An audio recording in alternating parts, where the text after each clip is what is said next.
السلام الله عليكم ورحمة الله وبركاته وإن سلامي أحبابي وبأجبتان ولا شينا دكتورة شجية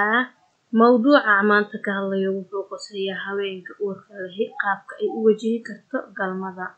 مدوين كان دنبه waxay dadku si ka duwan sidii hore galmada si kastaba ha ahaatee dadku mararka qaarkood waxay ka wajigabxaan in ay ka hadlaan galmada iyo uurka waxaana laga yaabaa inay dhibaato ka qabsato inay su'aalo ku saabsan galmada ulana yimaadaan dhakhtarkooda ama kalkaaliyahooda ama kalkaalisadooda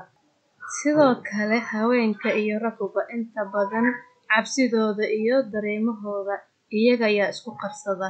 haddii kani uu yahay ilmahaagii ugu horreeyay waxaa laga yaabaa inaadan ogaanin in uu uurku yahay waqti dareenkaaga bedelo uu adiga iyo aabaha ilmaha isugu kiin bedelo waxaana laga yaabaa inaadan dareento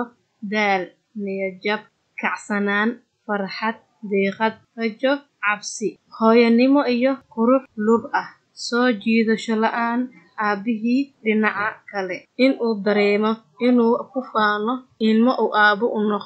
noqdo ama uu ka walwalo mas'uuliyadda cusub waxaa laga yaabaa inuu dareemo inuu adiga iyo ilmaha kobcaya difaaca idin noqdo ama uu ka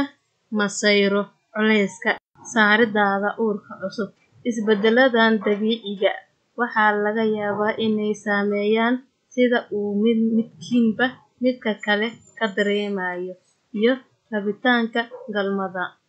shayga ugu muhiimsan maahan waxa aad dareemaysid iyo sida aad u maleysanaysid in uu xun yahay waa isla wadaagida dareemahaas